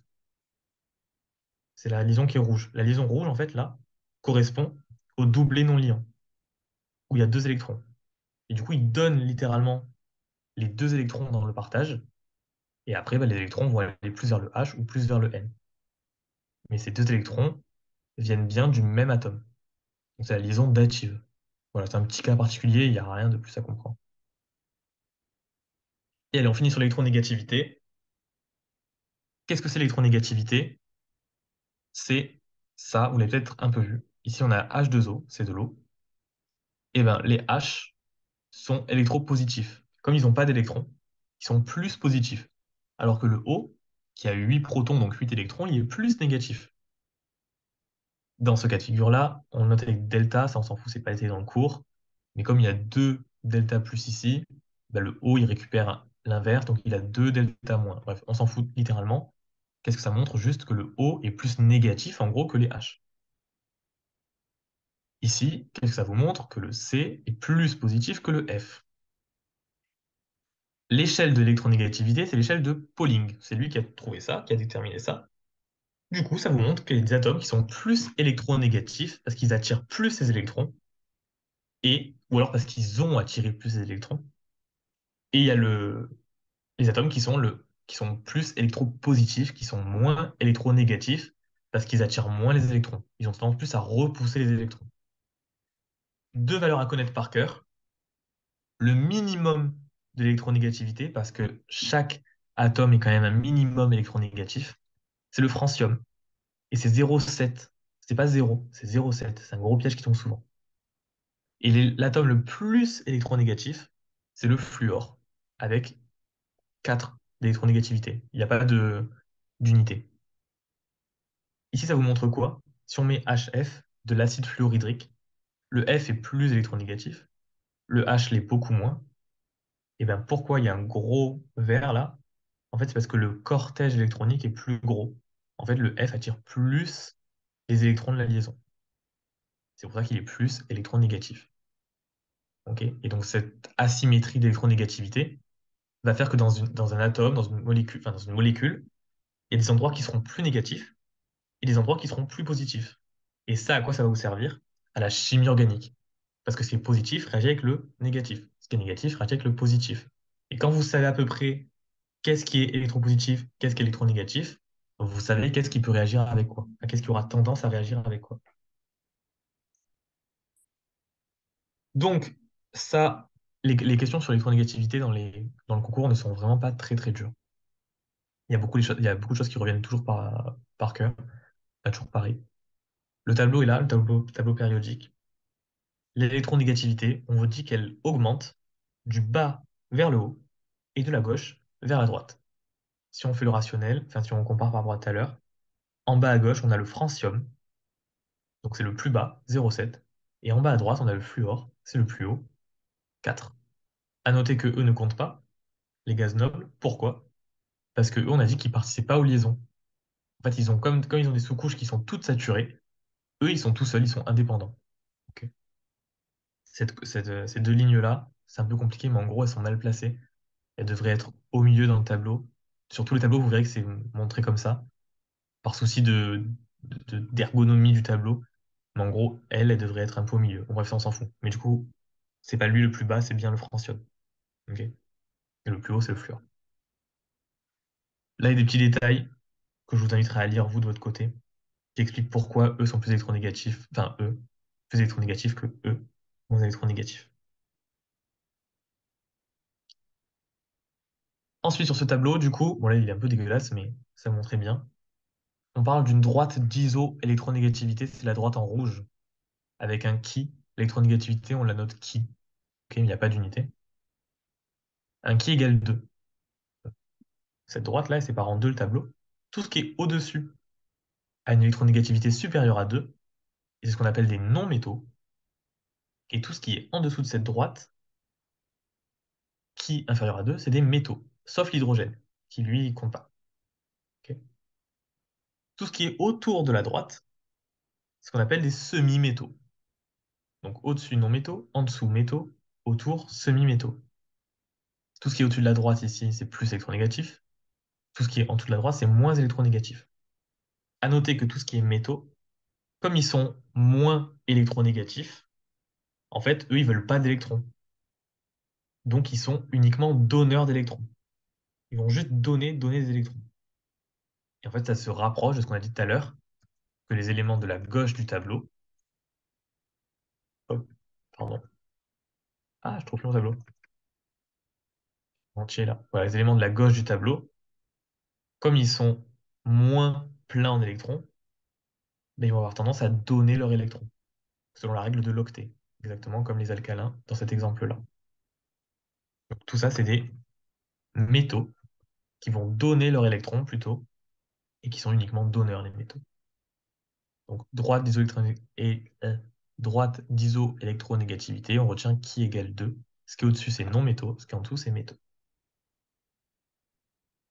La liaison chimique, c'est quoi? Alors, attention, ça, c'est un truc qui tombe assez. On parle de liaison chimique quand il y a au moins un non-métal qui se lie. C'est-à-dire que si vous avez une liaison entre deux métaux, là, c'est plus une liaison chimique, c'est une liaison métallique, comme je vous ai dit au début. Par contre, si vous avez une liaison entre deux atomes et qu'il y en a au moins un seul qui est un non-métal, là, on parle de liaison chimique. Trois cas de figure. Soit vous avez deux atomes avec une différence d'électronégativité qui est trop importante. Ça veut dire qu'il y en a un qui est extrêmement négatif et un qui est extrêmement positif. Là, ce qui va se passer, c'est qu'il y en a un qui va arracher un électron à l'autre, et donc ça va faire une liaison ionique, comme le NaCl. Ok. Et donc ça va former un cation et un anion, deux entités à part entière, qui sont quand même liées, mais qui sont deux entités à part entière. Si on a deux atomes et qu'ils ont une électronégativité qui est presque pareille, dans ce cas-là, on va faire une liaison covalente. Une liaison covalente avec deux électrons, ici, qui seront tous les deux au même endroit sur la liaison. Parce que les deux A sont également, ont presque la même électronégativité. Et troisième cas de figure, si les électronégativités sont proches, mais pas assez, on va faire une liaison covalente polarisée, comme c'est le cas ici avec la molécule CF. D'accord? Il y a le F qui est plus électronégatif, l'ETA plus qui est plus électropositif, du coup. Et bien là, on a bien une liaison covalente, parce que les deux sont quand même relativement proches. Si on regarde dans le tableau, C et F, ah non, mince. Ce tableau, pardon, je vais y arriver. Le C et le F, ils sont à côté là, hein. Ok. Du coup, pardon, le C et le F, ils sont à côté, mais ils sont quand même un peu éloignés. Donc, lui est plus électronégatif et lui est plus électropositif. C'est assez proche, mais quand même, il y a une différence qui est notable. Donc, la liaison sera bien covalente, ils vont bien mettre en partage, ils vont pas s'arracher les électrons l'un et l'autre, mais elle sera polarisée. Le F attirera plus les électrons sur la liaison, alors que le C les repoussera plus. La liaison métallique, qu'est-ce que c'est? C'est quand on a deux métaux. Donc, deux métaux, c'est deux atomes qui sont en dessous de la ligne d'isoélectronégativité. Quand on a plusieurs métaux ensemble, on forme ce qu'on appelle un alliage par des liaisons métalliques. Peu importe leur valeur d'électronégativité. Ok. Deux métaux, ils vont se lier par ce qu'on appelle des liaisons métalliques. Peu importe s'ils sont très électronégatifs ou très électropositifs. Comme les métaux, ils sont tous donneurs d'électrons, en gros, ils en veulent pas. D'accord?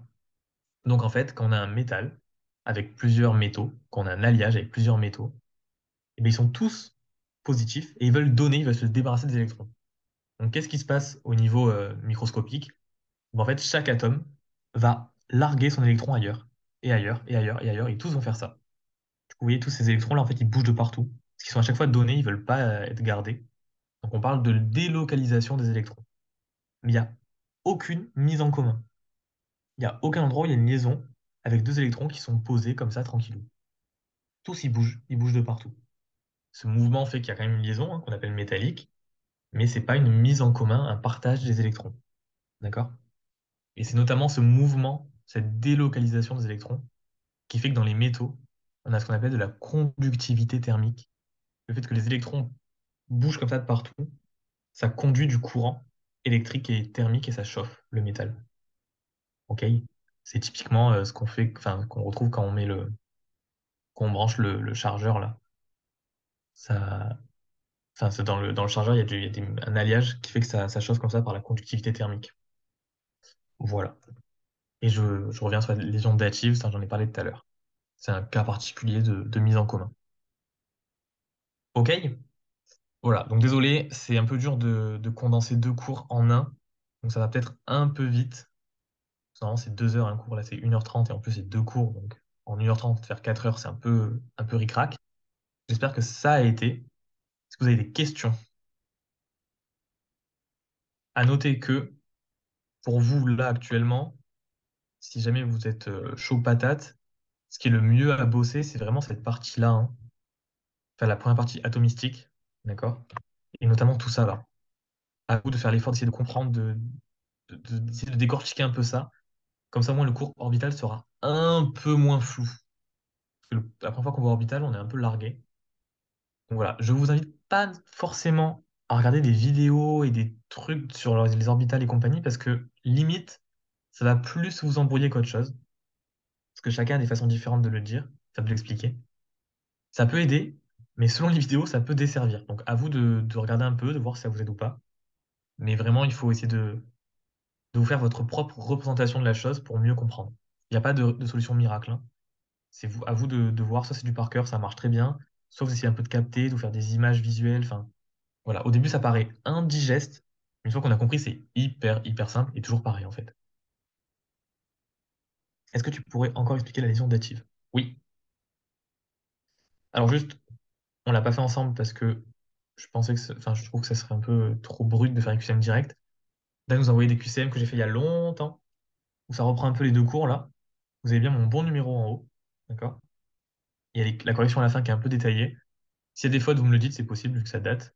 Mais entraînez-vous, ça peut décortiquer un peu la chose. Hop, je reviens sur la lésion dative. Rapidement, vous prenez pas la tête avec ça tombe jamais. C'est pas très important. En gros, hop, quand vous avez deux atomes normaux, on va dire, d'accord? Deux atomes tranquillou, qu'il n'y a pas trop de particularités, tout va bien, nickel, nickel. Vous avez d'un côté un électron qui est seul et d'un autre un électron qui est seul.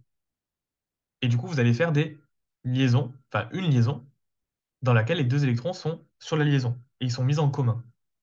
Ok, ça, c'est la liaison covalente normale. Un électron d'un côté, un électron de l'autre, les deux les mettent en commun sur une même liaison, ça fait la liaison covalente. Dans le cas de la liaison dative, en fait, il y a un atome qui n'a pas d'électron à donner, notamment l'H+. C'est le proton. L'H+, il n'a pas d'électron. Vu qu'il a un proton, un électron, mais comme il est plus, il a largué un électron. Du coup, il n'a pas d'électron. Il ne peut pas partager dans une liaison. Donc lui, il faut qu'on lui apporte un électron enfin, servi sur un plateau, quoi. Donc, qu'est-ce qui peut faire ça? Eh ben, c'est les atomes qui ont un doublé non liant. Il y a des atomes, c'est pas à connaître par cœur, il n'y a pas du tout voilà, pas de piège sur ça, il n'y a pas de questions bizarres sur ça, bref. Il y a des atomes qui ont un doublé non liant, notamment ici, l'azote. Il a trois électrons tout seul, ok, qui peuvent faire des liaisons avec d'autres électrons, d'autres atomes. Mais ici, il a deux électrons qui sont enfin, qui sont ensemble, collés, et qui servent à rien, entre guillemets. Bah, du coup, il va se dire, bon, bah, ok, bah, ça, je vais le donner. je vais faire ma bonne action, je vais le partager directement, moi. Donc en gros, il donne ces deux électrons à l'H+, donc dans cette liaison. Et dans la liaison, du coup, il y aura deux électrons, logique. Un qui sera plus vers le H et un qui sera plus vers le N. Ok. C'est une liaison datif, parce que datif pour don. L'atome donne, fait un don de ses électrons, parce que l'autre n'en a pas. Qu'est-ce que ça représente au niveau des orbitales, liaisons non liantes? Bah, en gros, c'est les orbitales où il y a deux électrons ensemble. Typiquement, c'est. J'espère que tu as compris, Zafran. Mais vraiment, c'est pas important du tout, hein. Il n'y a pas un exemple de. J'ai pas mis d'azote quelque part. Ah bah attends, oxygène. Il est où? Désolé, je. Voilà. Donc, Shainès, pour te répondre, par exemple, le O, quand tu écris le O en représentation de Lewis, là, de Lewis, avec les doublés non liants, en fait, sur sa couche de valence, sa dernière couche, celle qui va faire liaison, t'as ça, ok, 2s2, 2p4, et ben t'as deux orbitales qui sont toutes seules, donc ça, c'est tes électrons qui sont tout seuls pour faire les liaisons, et t'as deux orbitales qui sont saturées. Et ben c'est ça les doublés non liants, ok? Tu auras un doublé non liant, deux doublés non liants, qui eux bah, sont pleins, donc ils peuvent rien faire. Et donc, du coup, l'oxygène peut faire deux liaisons. C'est pour ça que l'oxygène se lie deux fois. Parce qu'il a deux orbitales où il y a un seul électron. Ok? Voilà, voilà. Du coup, on a fini bien à temps. Je suis content. Est-ce que vous avez d'autres questions avant que je vous laisse tranquille pour ce beau dimanche? N'hésitez pas, hein. Alors après, pareil, si vous êtes timide ou quoi, n'hésitez pas à me poser des questions par message, il n'y a aucun souci. Encore une fois, je suis réactif, je réponds vite. Voilà. Hop. Pas de questions? Allez, bah parfait. Bah écoutez, bonne journée. Essayez de revoir un petit peu ça rapido quand vous avez le time, sans trop vous prendre la tête, mais c'est le but de la pré-rentrée, c'est de vous décortiquer les choses, mais vous montrer un peu comment il faut apprendre et tout, donc essayez au moins de vous questionner avec les QCM, même si vous n'avez rien compris au cours, faites les QCM pour voir un peu à quoi ça ressemble, et, et voilà, essayez de remâcher un petit peu tout ça à tête reposée un peu plus tard, pas forcément aujourd'hui, mais voilà, voilà. Bonne journée, ciao, ciao, et peut-être au week-end prochain, ou dans 2 week-ends, je sais plus, qui fera la suite des cours. Bye bye!